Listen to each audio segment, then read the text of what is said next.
Inside New Orleans Sports with Eric Asher is underwritten by... At Villere's Florist, we deliver the magic of flowers 7 days a week to the North Shore and South Shore in the New Orleans area. Whether it's for birthday parties, baby celebrations, Villere's provides colorful floral displays for all. With a store full of fresh-cut flowers, exotic tropical flowers, orchids, roses, and even fruit baskets, our goal is to make your vision a reality. Villere's Florist, proudly serving Louisiana since 1969. Dave Miette Insurance Agency. Auto, home, flood, business, 504-556-0809. Dave Miette, INSagency.com. For over 48 years, Southern Tires and Auto Repair has provided services across the New Orleans metro area. Southern Tires offers a range of tires for all vehicles and ATVs. We also have a full suite of auto repair options, including brake repair, rim repair, custom exhaust, steering and suspension, tire siping, and so much more. Southern Tires and Auto Repair, 2550 Hickory Avenue in Metairie. C&C Drugs is a family-owned pharmacy that's been serving Southeast Louisiana for over 50 years. Whether you need help taking care of an elderly family member, a growing child, or even a pet, C&C provides patient-centered care for your entire family. C&C Drugs, large enough to serve you, small enough to know you.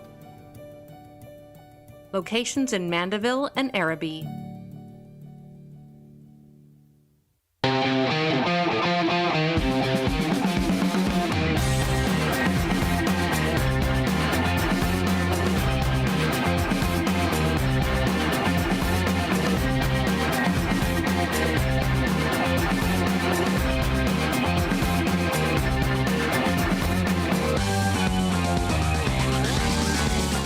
Good afternoon and welcome to another edition of Inside New Orleans Sports. I am your host, Eric Asher. Over the next hour, we'll cover all the home teams: Saints, LSU, Tulane, Pelicans. We'll talk about Jaden Daniels and the Heisman.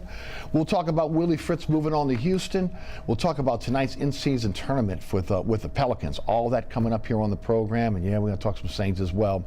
Joining us on the program, one of my favorite guests. He joins me on my radio show each and every week. I told you before, again, if you're not listening to Jordy Culotta show on a daily basis, you're missing out what's happening again. Not just with LSU, but sports around the state and around the nation. And he joins us here on our program. Jordy, welcome to the show. Good to see you again, my friend. Hey, great to be back. Tell everybody about your great show. You're expanding your reach once again. Every time I see you, you're doing more and more. Tell everybody about it. Yeah, man, I appreciate it, Eric. It's great to be back.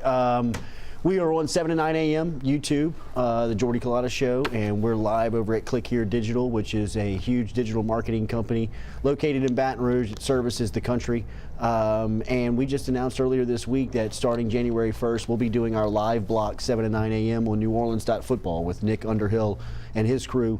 Man, Nick has done a tremendous job of building such a great team and really cornering the market of covering New Orleans Saints. And we're trying to expand that into Baton Rouge and covering LSU and college sports a little bit. And he's got 50,000 subscribers on YouTube. We've got right around 16. So, hopefully we can make a push to 100. And, really the marketing and the advertising changes when you can get to that number. And Nick and I have been in contact for a while. He kind of set the pace for us in this independent role. I mean, he kind of did it first. And, I leaned on him a lot at first when I was doing this. And it's cool that we'll be connecting and looking forward to it. It'll be right after the first of the year, and you can follow them at NewOrleans.football, and New Orleans Football has a YouTube site that will be there 7 to 9 a.m. beginning on the 1st. But the Jordy Culotta Show will still be live. Right. We'll still be posting highlights, and we'll be still doing some other content, but looking forward to it. Right, and the best way to keep up with everything that's going on with Jordy Culotta Show is? Social media, without question. And whatever social media platform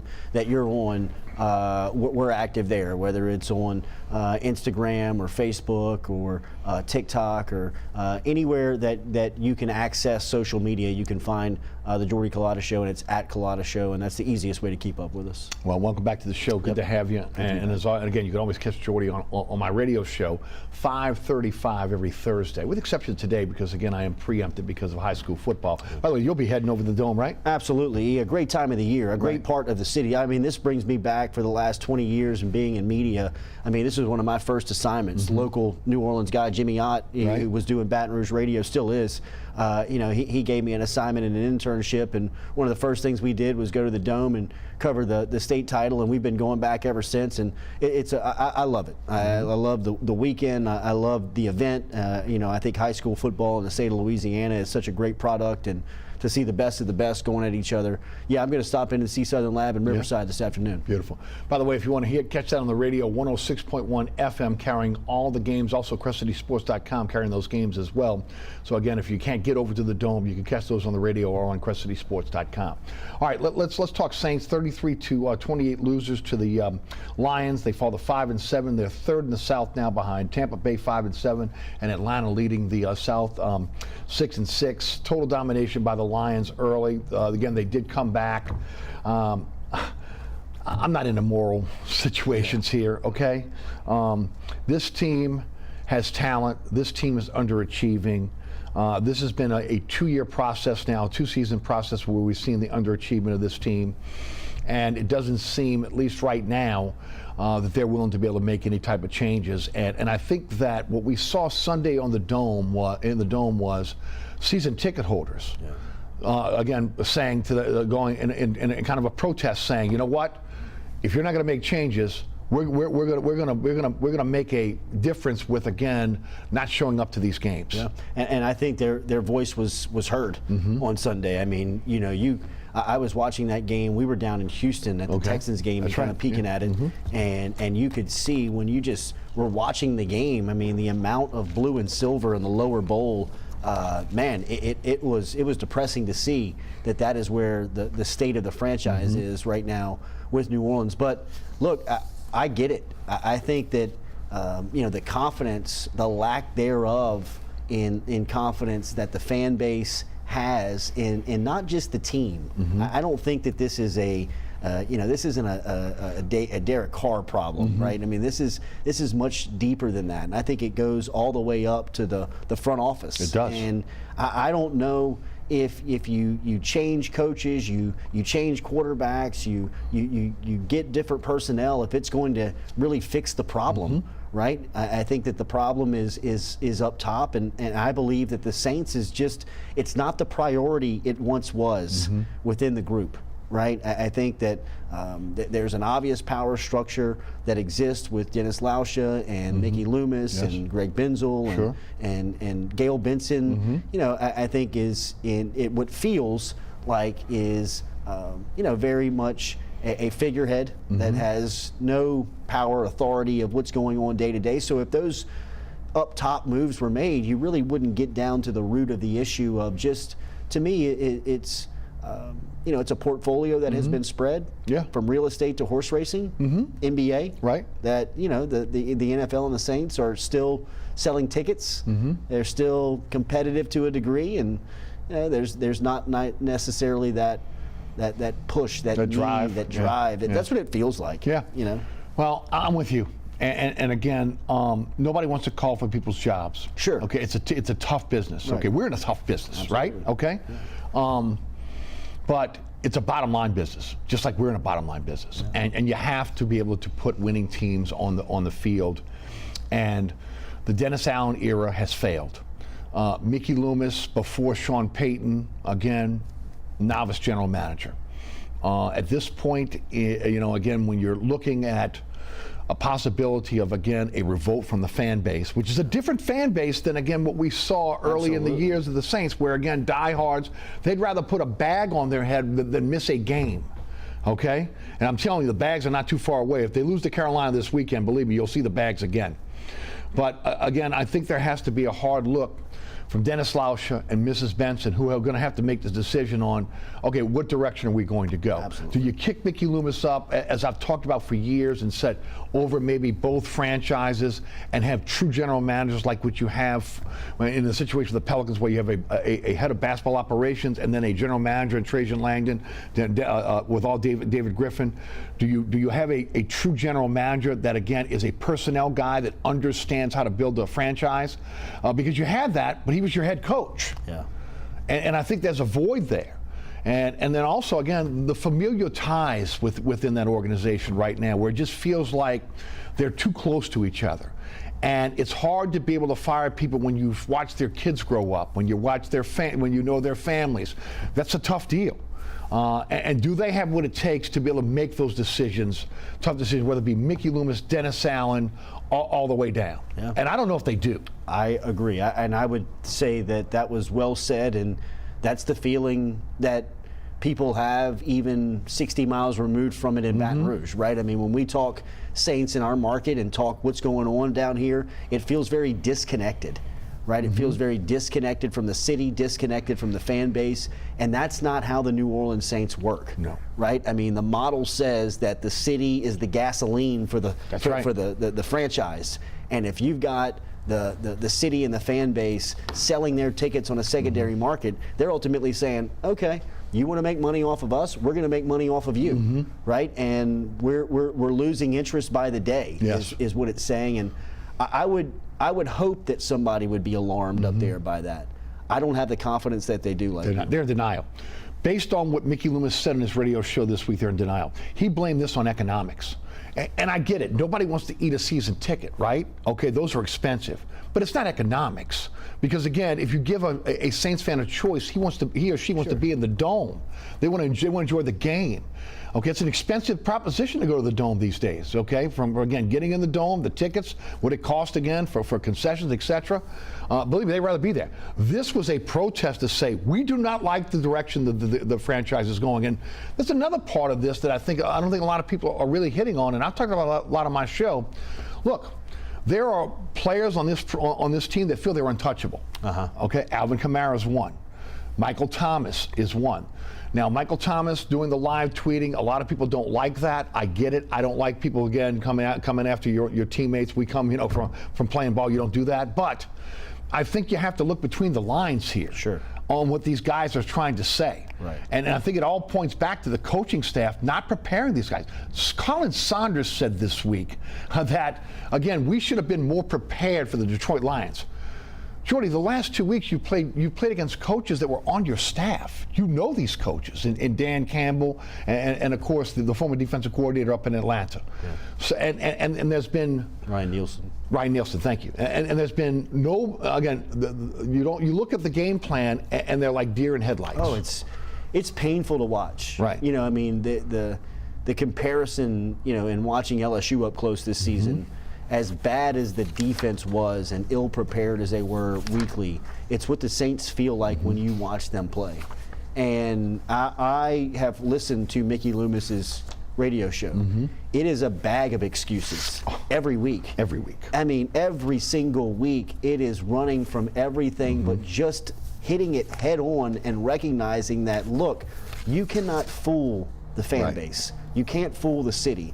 It is a smart, educated football crowd that knows what good football looks like. Right. On the other side of it, they know what bad football looks like and feels like. And boy, do we. It is creeping. It is a stench that people are recognizing, and I agree with you. It's a different fan, right? It's not the early day fan that Mickey Loomis thought, hey, look, this ticket base is going to have a waiting list until the day we die. Right. No, not anymore. Not anymore. They're spoiled. Right, absolutely. There's a whole generation of Saints fans that all they did was win. I have no idea. Right. I have no idea. I talk about this to my son all the time. Right. I mean, he's 13 years old. He has no clue about what it was like before 2006. Right. And I mean, it's not his fault. No. But thankfully, he doesn't have to go through what we went through. Exactly. It's coming back, and the people that are set to deal with it are just in a different headspace. Right. Let's talk Derek Carr for a moment. He is getting a lot of the blame. Look, Okay, he's holding on to the ball too long in the pocket. He's got some issues within his game right now. There's also seemed to be a lack of trust between him, the offensive line, him and his receivers. Those guys still not on the same page. I mean, when Michael Thomas is tweeting about, again, guys, what you're seeing on the field, again, read between the lines here. Again, a lot of people don't like what he did, but I'm looking at what he's saying. Right. Okay? I'm looking at what he's saying here. From again, the head coach all the way down to the quarterback. $150 million.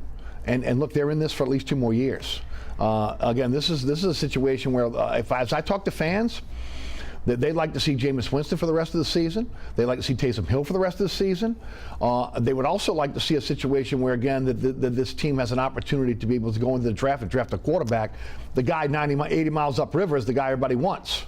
This is, from a standpoint, you cannot argue that Jameis Winston and Taysom Hill give you a better chance to win. I mean, when you watch the Saints play, I'm not saying that the Saints offense becomes revolutionary when they're in it. It just gives you a better chance to make plays. When Carr is in there, and this, again, no disrespect, it's a business when you're watching it, he's seeing ghosts. Right. You know what I mean? Always. He is not trusting what he's looking at, and some of his answers in the press conference really raised the question of, does he know what he's looking at? And I'm not here to question a 9-year vet, 10-year vet in the league at quarterback on what he is or what he's not seeing, but his play, his answers, the relationship, the disconnect that you can tell between the teammates, it's just up to this point, it's not a good fit, right? I mean, it's not been a good fit. And like I said, 5 minutes ago, I do not believe the Saints' issues to be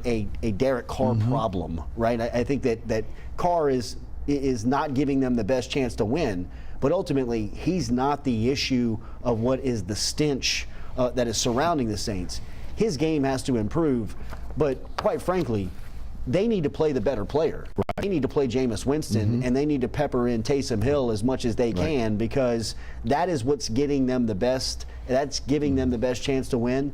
And anything else is an excuse, right? I mean, because you've seen enough. There's only so many players that you can miss open. There's only so many times that you cannot spot the open guy. There's only so many times that you don't trust your offensive line. And then you can see the other where they play free. They throw the ball down the field. Your playmakers are getting the chance to make plays, and that's just that's not, you can't argue that. No. It's non-debatable. By the way, again, Carr did practice yesterday.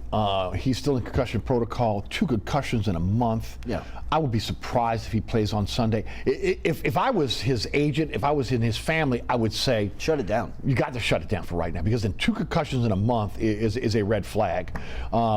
Also, again, Marcus May went on injury reserve, as well as Malcolm Roach. Both those guys, again, starters for this team.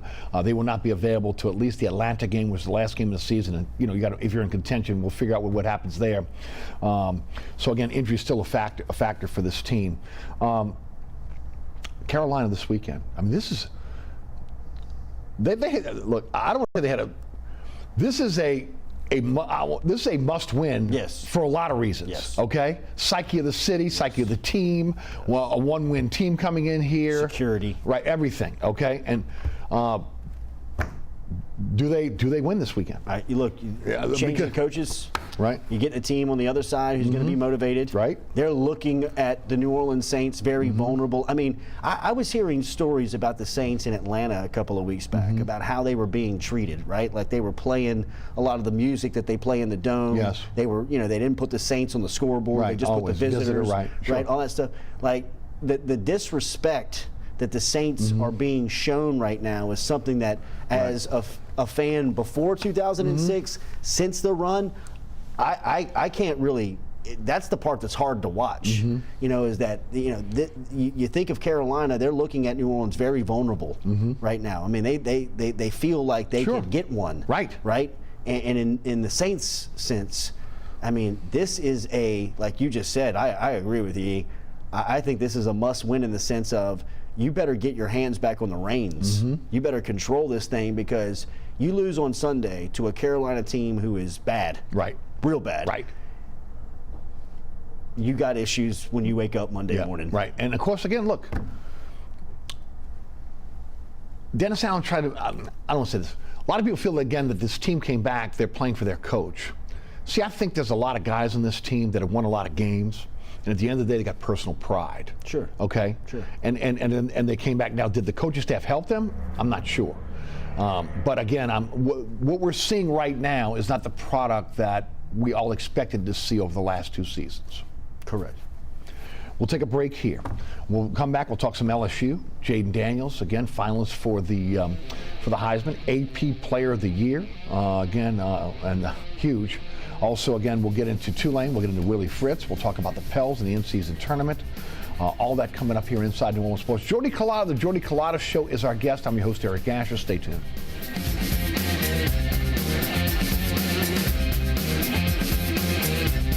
Air conditioning, heating, and refrigeration has been family owned and operated since 1989. Burkhardt has energy-efficient solutions and offers brands such as Mitsubishi ductless AC units and Amana, the only manufacturer with a lifetime unit replacement warranty.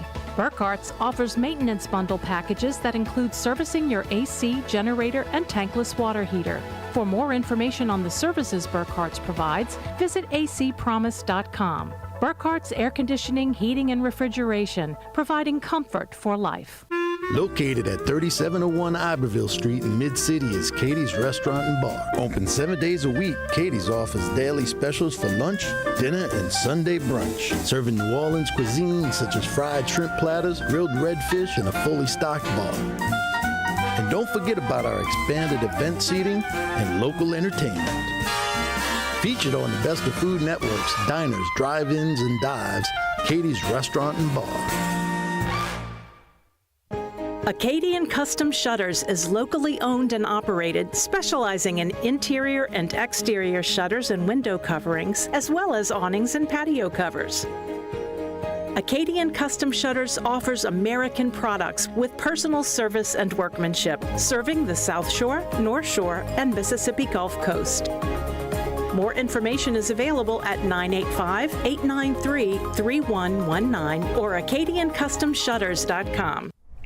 Welcome back to Inside New Orleans Sports. I'm your host, Eric Asher. Jordy Culotta, the Jordy Culotta Show, our guest. Before we went to our break, we had a viewer that sent us a question. Do we think that Mickey Loomis will make the situation worse? I'll throw it to you first because I think most people know what I think. I agree with you. I don't think, and look, I'm not here to bash on Mickey Loomis. I just think that 20 years on, when you're talking about the amount of time that Loomis has been with one organization in the role that he's in, I think that it's right that complacency sets in. I mean, like, there's a stale feeling to it, and you wonder if the skill set really matches the job title. I do not have the faith that he can make the evaluations and go out and get the right people to make what is happening with the Saints any better. Do I believe that he can take contracts, crunch them, make them fit, get the number under the salary cap, and get the best team out there? I absolutely do. I've got all the faith in the world that he can do that. The role that he's currently serving does not feel like gives the Saints the best to win. So, no, to answer your question, I do not have faith that Loomis, or I guess that Loomis could make this worse. Right. Yes, I guess I do have. And I concur. Let's talk LSU. 9-3, 6-2, and of course 13th in the AP and Coaches Bowl, 13th in the college football playoff poll. They'll take on Wisconsin in the Reliquist Bowl on New Year's Day. That's an 11 a.m. kickoff. I know LSU fans like that early kickoff. We've talked about this on the radio show, but I want to get this for the TV audience that doesn't listen to the radio show. I can't get to this radio show. Your thoughts on the season as a whole, based on, again, what the expectations were coming in and how the season ended up? Well, I think going into this season, we all were, when you were evaluating LSU, you looked at the defensive backfield and thought that they were going to be undermanned for the most part. Like, they were going to have to overcome that. When you were heading into the season, when you were saying names like Mason Smith and Harold Perkins and Savion Jones and Mekhi Wingo and, guys that have proven that they are big-time players on Saturdays, you never expected their defense to be as bad as it was. I mean, really and truly, they the margin of error for this offense, this high-flying, record-breaking, award-winning offense, was an eyelash. You can pinpoint the Jaden Daniels fumble at Ole Miss. If that doesn't happen, they win the game. If he doesn't throw a batted ball interception in Alabama, who knows what happens in that game. If Brian Thomas or Malik Neighbors doesn't slip and fall on an out route against Florida State, and he throws the ball, sails it in the second half, what happens there? But the defense could never overcome a penalty, a mistake like that. Yes. They just couldn't stop anyone. And for the expectation going into the year, I never thought the defense would be that bad. I thought the offense would be explosive and be very good. I never imagined that it would be as high flying as it is. But ultimately, we talked about this morning on the show. The further you get away from this season, it will haunt LSU fans. Yeah. It'll haunt LSU staff. Right. It'll haunt, I believe, the program. It won't break it. It won't be something that you can't overcome. But to sacrifice this offense and leave the offense that you'll never be able to replicate. All these guys are moving on, and then to look around and see what college football was this year, right? I watched Georgia play last week. They couldn't have guarded LSU. Now, LSU probably could have stopped them, but the best team in the country, wire to wire, Georgia, they couldn't keep LSU in front of them with 13 people on the field. And to have this offense and it not have some real something you can look back on and say they were the SEC champ, they were the national champ, they were in the Final Four, they were a part of it, and to have them in the ReliaQuest Bowl playing Wisconsin, I think is just it's a punch to the gut, but ultimately for Kelly, the program builder, 10 wins back-to-back seasons, Heisman Trophy Award winner, probably. I think he won the AP Player of the Year today. He'll clean up on all these awards. You've got a real firm message to go out there in year 3 and sell. Yeah. Can I take it back to the Saints for a moment? Sure. 14-16. Same deal. You got Breeze playing at a MVP level, carrying the team, right? Yeah. And you have a defense that can't stop anybody. And fans still look back to that and say, what could have been the wasted years? You walked away with one Super Bowl with a first ballot Hall of Famer. One appearance. Okay, right. One. Yeah. One, right?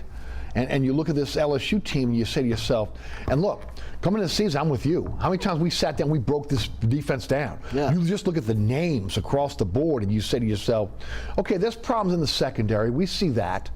Maybe, again, there'll be patchwork with the transfer portal and some of these young guys coming in, but there's a way to mask that deficiency because of what you got in the front seven, and it never materialized. Never. And, a lot of the games that they really got put away in were teams that just lined up and ran right at them. It wasn't as if, look, the secondary was the secondary. Right. You can't make any excuses. They were not good. Right. And, but when teams wanted to put LSU away, they just ran it straight up the middle. You know, and that was at times when you were talking about what could be going into the season, that was something that at least you thought they should be okay there. They're not going to be that bad. Right. And for them to be that bad, 9-3 and best offense that college football saw this season. Let's talk about staff changes. And Kelly's talked a little bit about it this week. He talked about retention as a big part of what he was looking for in this offseason. I would guess a lot of that has to do with players that they've tried to develop. They want to hold on to those guys. House was terrific last year. This year, not so much. To me, the biggest, the mortal sin, if there is one, is the misuse of Harold Perkins. Okay, and then hopefully that you can hold on to Harold Perkins and not going in the transfer portal in this offseason. Do you foresee staff changes? If you do, where? And critique House for us and what happened on defense in terms of schematically how they and how much did Lynn's the sickness of Lindsey hurt them as well. Well, the defensive line coach, Jimmy Lindsey, going down the night before training camp starts in a medical emergency that, never got him back to full health all season long, and as somebody that was really a part of the program, that was a tough deal. I mean, that's a tough card. That's a hell of a hand to be dealt the night before camp starts, going into a season where you're looking at trying to get some production out of the defense. It also, I would say, is a bigger problem at the defensive line. He's the fourth different coach in as many years, right? So, I mean, there's been no consistency at that position, at that group, from preaching the message, the voice of who it is. So, I think having to work through things like that are things that we don't really recognize and talk about. But, from House's standpoint, it was very confusing this year of what you were looking at, right? I mean, I think there were some things that, you're curious about. The biggest arguments and pushback that I had, and look, by no means do I believe that, I could debate football with any of these guys on any level, and these guys have forgotten more football than I'll ever know. But, it is a pretty simple game. Yep. And when it comes down to it, the team with the better players is usually going to win. And there were some situations this year where I just thought they would not play the better player. It was mesmerizing. Can you give us an example? Braden Swinson, defensive line, number 13. Him and Ovi Agofu. Agofu, good player, played for Brian Kelly at Notre Dame, was a transfer from Texas, had some productive games, but when Swinson would get in the game, things would change. He'd wreak havoc. He was in the backfield. Right. He was able to cause disruption. He didn't play the majority of the snaps that you'd think he would. Deshaun Womack's a true freshman out of Maryland. I mean, he's a guy that is a 5-star talent that came in. You went and got him from a part of the country that you're not really successful in recruiting. He gets in the game against Arkansas, plays 5 snaps, gets 2 quarterback hurries, a sack, and is in the backfield. And the next week, he doesn't play it down. I mean, it's like, how? Whit Weeks played the first, first 3 out of the first 5 weeks of the season. In all 3 games that he played, he led the team in tackles in the Alabama, Florida, and A&A. He wasn't on the fit. He wasn't around. I mean, it's like, what am I missing? What am I missing? I mean, Javian Taviano, freshman, had a really good spring, early enrollee, knew what you had. I mean, you would go to these press conferences in spring, and they loved Toviano. Throughout the first 7 games of the year, you're hearing LSU talk about they can't find a DB. They can't find a cornerback. They got to move guys around. He starts at Alabama. Toviano does. Last 3 games of the year, he's their best DB. And you're wondering, like, where was he at early in the year? And look, I'm sure there's something behind it that makes sense. But in my opinion, I just think that was like low-hanging fruit. Like, man, why don't they play the best players? And I mean, it kind of turned into something on our show. But I mean, you would hear it from recruits. You would hear it from recruits' parents. You would hear it from players on the team. Parents, you would hear it from kind of some staffers would kind of like reach out and be like, hey man, you're onto something. I mean, we're asking the same types of questions within, like why is it these guys playing? And you can't lose Deshaun Womack. You can't lose Toviano. Well, that's going to be my next question to you, because of the transfer portal. What do you think happens? I mean, we're sitting here Thursday, of the portal being open now for 4 days. With 3,000 plus? 3,000 plus guys, and I mean, you're talking about some big name players, and the timing on this thing is key. Like, you want to make sure and be out in front of it.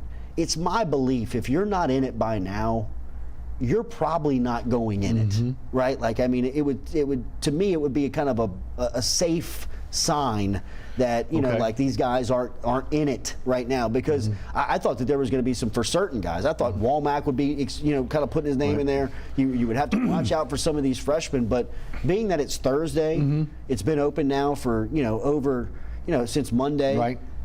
I would, if I was kind of moving my chips into one direction, I would say that they're probably safe on losing some of these bigger name guys that you were watching out for. Now look, this window opens up again in spring, after spring practice, so maybe some of these guys want to go through and make sure, but I cannot see a world where Womack, Weeks, Toviano, Perkins, obviously, right, are not just like the headline players on next year's team. And then what does that say about this year's team when you don't play them like you should have? Exactly, right. and I think that's what you're trying to recruit back to. Does that mean that it's in the best interest of Kelly to change his coordinator and make real deep staff changes on the defensive side of the ball? As we sit here, Denbrock, he's not going he got anywhere. extended yesterday. Right. He got a 3-year extension yesterday. And he's almost up for one of the coaches of the year, right? Frank Broyles Award. Right. It goes to the highest, highest honor of an assistant coach. Right. And Mike Elko, new Texas A&M coach, one of his first moves was he courted Denbrock. He wanted to try and pluck him away from Baton Rouge and take him away from LSU, and why not? After the numbers and the production that the offense put up this season, and LSU responded very swiftly in giving him a new contract, a 3-year extension. Numbers have been undisclosed, but he's safe in Baton Rouge. It's my belief, as you and I sit here and talk today, that they will not move on House. I believe that House is going to be back for year 3. I do believe that they're going to move on some staffers on the defensive side. And Kelly is, if you're kind of reading between the lines, he's a guy. He's a really good communicator. Yes. I like his press conferences. He gives you information. He doesn't run from a lot of stuff. And I thought the press conference earlier this week was one of his best. He kind of gave you some information that they're playing on a timeline. Last week was all about evaluating the players, exit meetings. This week was about recruiting. Next week's about evaluating coaches. So all of this stuff is coming, right? All of this stuff is obviously on the table, and that they're talking about what's going to happen. I would expect, and this is just my opinion, I would expect that Matt House would be back. I would also expect staff changes on that side of the ball under his direction. Right. Do you want to mention the transfer portal? The first opening is only 30 days, so we'll figure out what's going on there. Let's talk about staff changes. I've talked to you about this on the radio show. There are a lot. It's funny. There's so many differing opinions on this guy in Baton Rouge. Some love him, some hate him, some think he's an issue, some think LSU can't live without him. Corey Raymond. Yeah, I'm a huge Corey Raymond fan. I think that Raymond is an incredible teacher. He's very passionate. He is someone who, he loves the league. He loves the game. He loves the university. He loves the state. And he comes with a reputation that LSU is missing right now. When I had recruiting explained to me a couple of months ago, and it was kind of like this boom. It was kind of like this, wow, there it is. You kind of get it. If you're going to be a good recruiter, there's a couple of guys out there. Let's use Frank Wilson as the example. Frank Wilson can win in the living room, and Frank Wilson can give you the stats of him developing the guys on the field, right? He's the running backs coach at LSU, but he's also been pretty much the roster manager at LSU while he has been there. He's done that through winning in the living room, through winning in outworking people, in winning in relationships. He's a guy, Cortez Hankton, very similar. Yes. He can go win in the living room, and then he can walk and say, hey, look, do you like what Malik Neighbors did this year? Okay, he's been under my direction for the last 2 seasons. People are going to pay attention to that. Sure, absolutely. Right?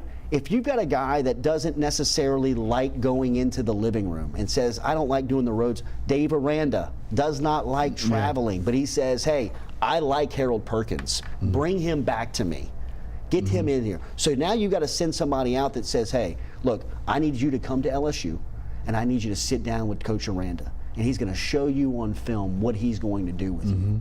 And even all the while, the guy's saying, well, the defensive coordinator didn't come to me. What does this mean? You go in, and now you can recruit him back to a coach that says, sit down. This is what I did with Devin White. This is what I did with Tyler Shelvin. This is what I did with X. Who's the player, right? Grant Delpit.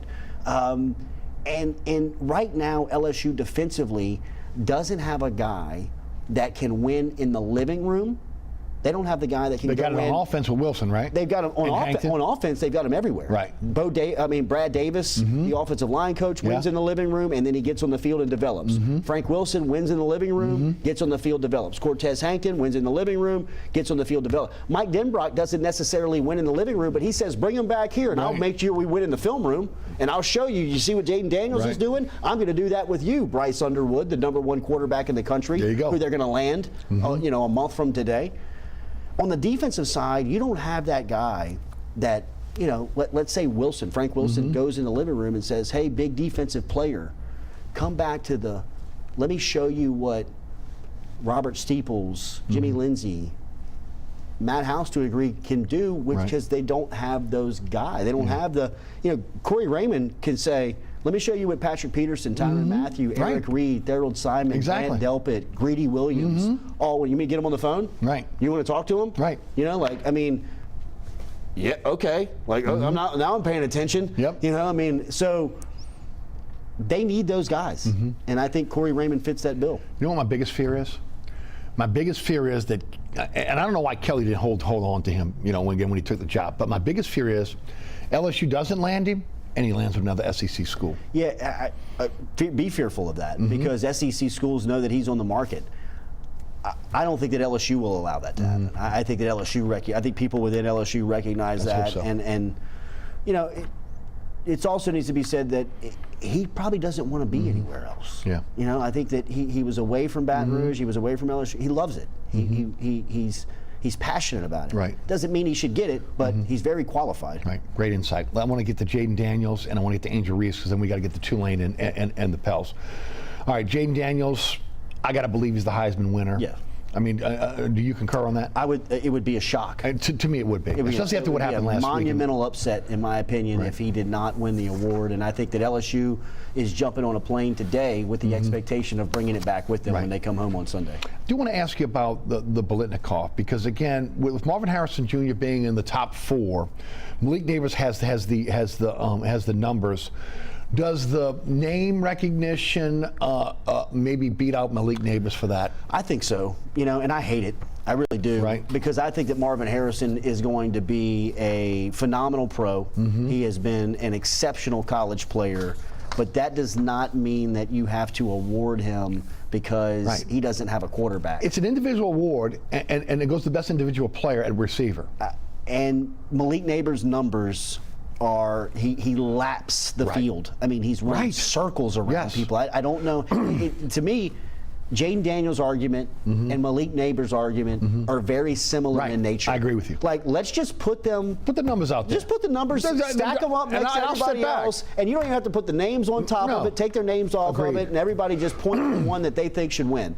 And people in our industry, are very lazy outside of the market that they don't cover. They're just looking at numbers. That's right. So I don't understand why there's so much pushback of trying to reward the guy that, he's leading every statistical category that matters. He's the best receiver in America. And it's not even close. Right. And it's not even close. And it's no discredit to Marvin Harrison. It's no discredit to Romeo in Washington. Right. Even, Luther in Missouri. The wide receiver class is stacked this year. But Malik Neighbors was the best. I agree.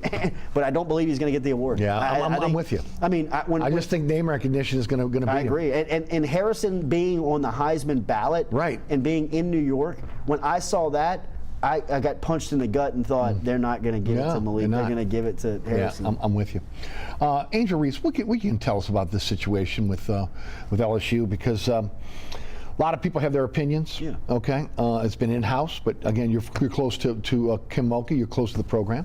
It was not grades, E. And I think you and I can agree. We have probably seen the last of the days where anybody gets caught doing anything for grades. Right. You know what I mean? Just to prove that it was not great. First off, it happened in the middle of a game, right? And it happened in the middle of the semester. Right. So there was no grades. Angel Reese had a great offseason.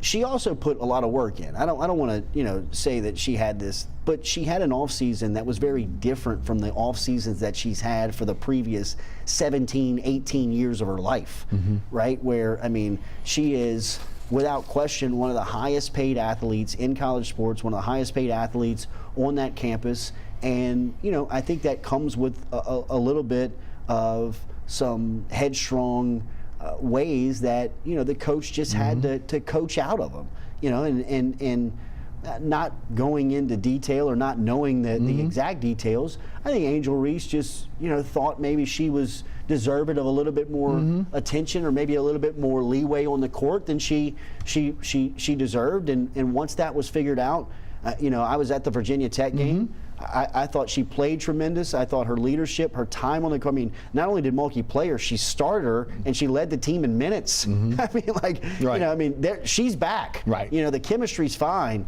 And then I thought the way that she carried the press conference, Angel Reese afterwards, was very telling. I mean, she even kind of recognized. I mean, she probably needed a little bit of some tough love. Yeah. And I think that's for sure. At some point, this team, with all these new personalities.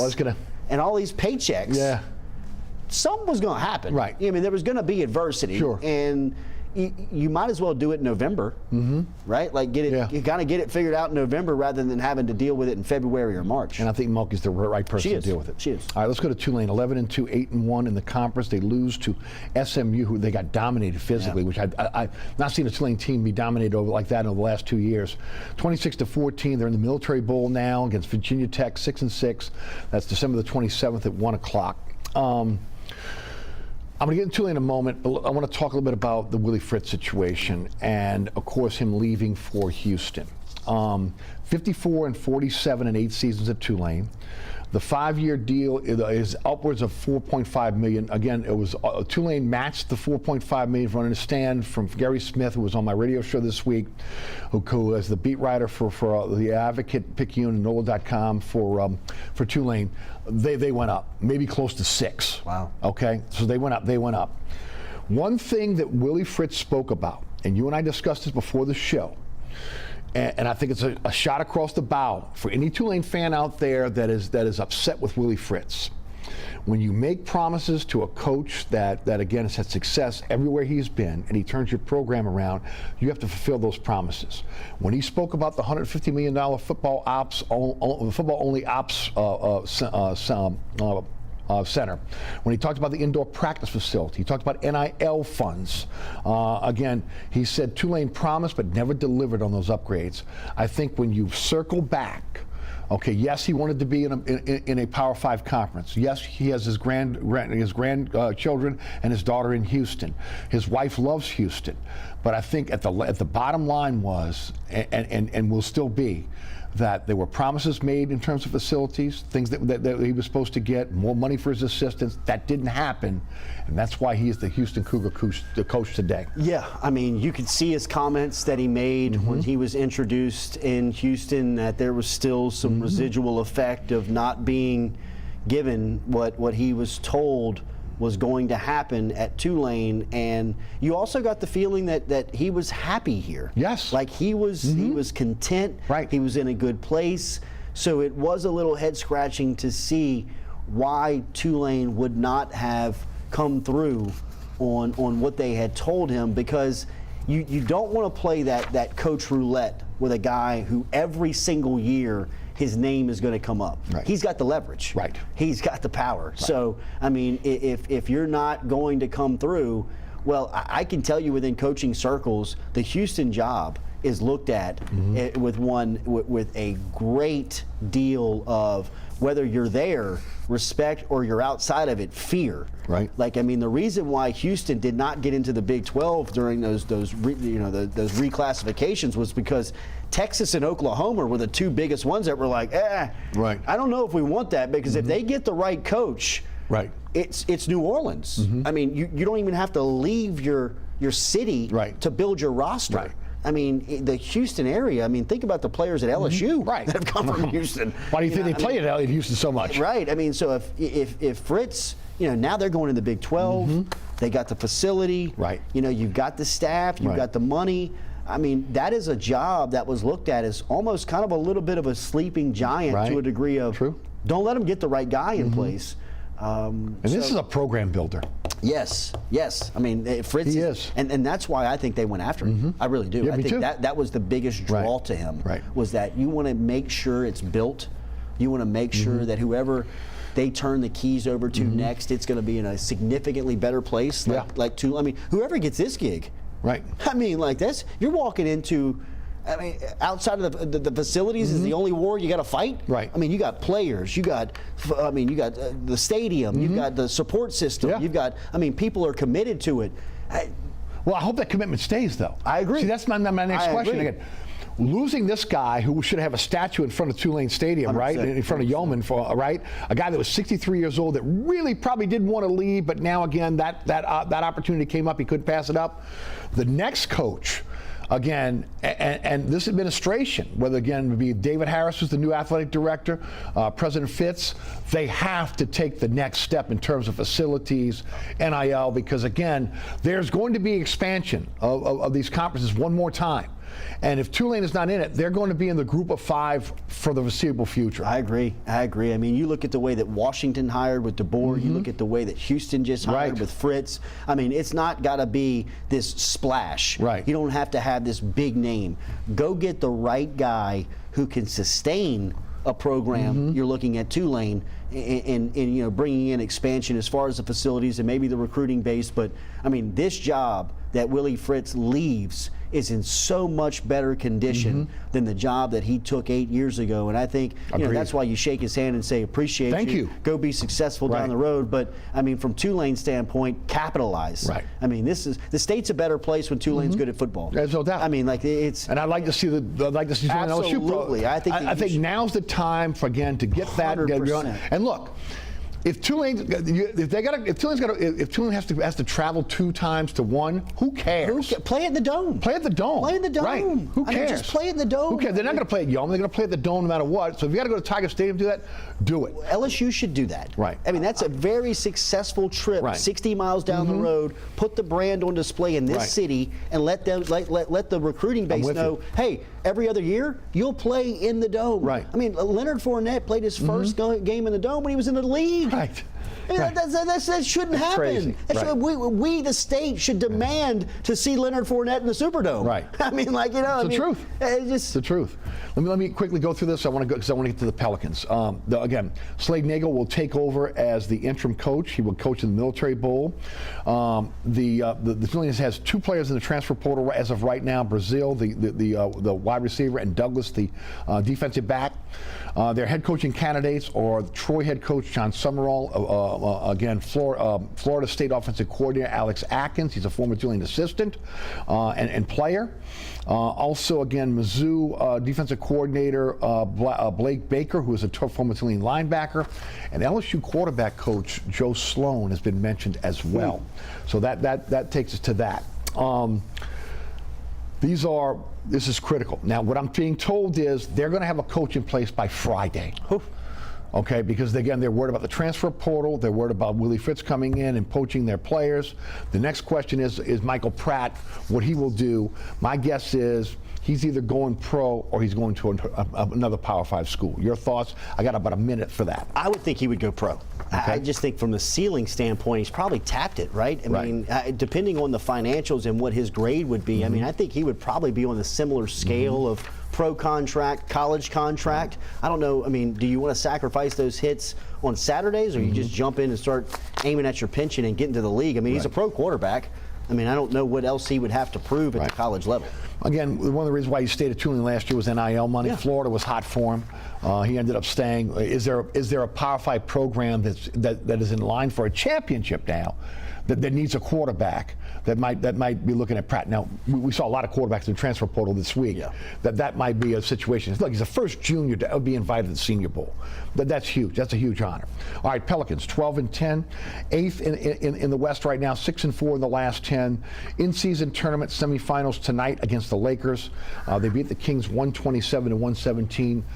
They're finally playing the kind of basketball we thought they would play. They look loose. They look like the chemistry's right. I mean, I don't want to fall for the banana in the tailpipe in November. Me neither. I mean, I am December. I am not. I'm fighting this. Right. You're 20 games in. Come on. But it looks and feels so good when it's right, man. You cross your fingers. You hope this can last, because I think the league is kind of on.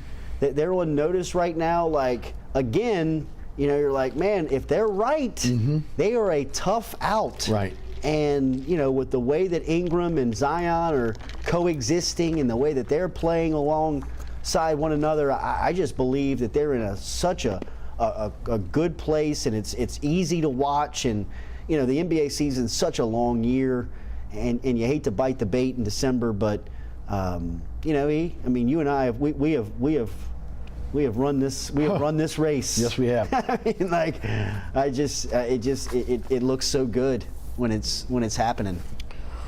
I think this is huge for this team. I agree. This in-season tournament. You know, again, they're going against the Lakers tonight. You know, I was just talking to our director, William Hill, before the show today. The first thing he tells me was LeBron really wants this. That's good. Okay, I know he wants it. You know, but this could be the next step for this team. I agree. You know, to get the confidence of playing in this, bringing that cup home, and maybe again, look, injuries have been the main issue why we've seen the progress stagnated, right?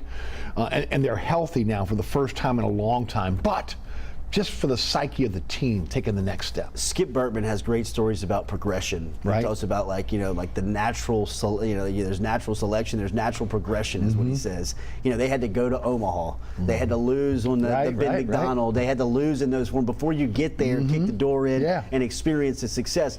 I think the Pelicans have been cheated on that, like you said, because they just hadn't had their guys in play. This could be like a catch-up. Like, this could be something that you look back and say, hey, they don't have that playoff experience together that you would like by now because they've been together, but they went on that run in the in-season tournament. They put it together, and you could see it almost feels like playoffs. It does. Like, you give these guys something to play for it. Yeah, like they're playing for a trophy. Right. You know, and money. Right. Trophy and money. I mean, you put that on the table. I mean, competition is going to bring the best out of competitors. Right. These guys are competitors, and they're going to compete. When they have that on the line, when they are just like, hey, we're playing full speed, 100%. That's the best. Right. And if you can get that in November, which it looks like, December, which it looks like you have, it would be a great mile marker for this team. I agree with you to kind of go back and say, look, what a climb, what a journey it was to get to the cup. Now you know you can do it, and maybe give you that boost that you need to, you know, stay healthy through the second half. We knew this team could play defense. They finally started playing the defense that we thought they could play within the last few weeks. Offensively, Borrego's offense is starting to click now, and you're seeing the unselfishness. You're seeing the pace go up. You're seeing defense in a lot of cases creating offense for this team. And now you're seeing your two stars being unselfish, where, again, they're willing to give up their shot for an open shot. And I think that's really the key for this team going forward. Again, especially because they seem to have some real depth on the roster right now. As we get ready to wrap it up, I do want to give you another chance to be able to tell the folks about your show, about, again, the expansion of your show, and where folks can find that show. Tell us all about it. Yeah, Jordy Culotta Show, and like we explained, easiest way to find us is on social media at Culotta Show. But we're live each and every day on the campus over at Click Here Digital. I do the business development over at Click Here Digital, and what a place it is. Digital marketing, setting Google ads, Facebook, social media ads, content creation, really giving consultation to firms, agencies, and businesses across the country. And we're partnering with New Orleans.Football. Come January 1st, our show will go live on New Orleans.Football's YouTube as well. Nick's done a great job of building his team, and, you know, they've got over 50,000 subscribers on YouTube, and you know, going aboard and getting exposed to a new audience and a bigger audience is something that we were really drawn to. And 7 to 9 a.m. YouTube every single day, Monday through Friday. At Jordy Culotta Show is where you can find us, at Culotta Show on all social media, and every Thursday with E on his radio show. Thank you for coming down today. Certainly appreciate you coming down from Baton Rouge, and congratulations on the expansion of your brand. Thank you. All right, thanks so much for tuning in. So many ways to catch our program now. There's a QR code on your screen that will take you to my website, ericasher.com, the WLAE-TV YouTube channel. Set your DVR for your favorite time slot, and you'll never miss the show. Again, between Pelican Sports Television and WLAE-TV, there are many ways to catch our program. Catch me on the radio, 106.1 FM. That is weekdays 4 to 6. You can check us out on the iHeartRadio app, the TuneIn Radio app. Those are digital platforms, ericasher.com. Also, again, don't forget about our podcast. You can catch that on the Anchor Spotify app, but we're on all podcasting platforms. Search Inside New Orleans Show with Eric Asher. You'll find that. We want to thank our underwriters who make this show possible. We appreciate each and every one of our underwriters. Please support our underwriters. Also, again, the staff here at WLAE who do a great job producing our program, which include Logan Graffia, also Alex Chacon, Ron Yeager, Jim Dotson, and, of course, the best director on the planet, William Hill. For Jordy Culotta, I'm Eric Asher. Thanks so much for tuning in. We'll see you next week for another edition of Inside New Orleans Sports. Mike DeTillier will be our guest. Stay tuned.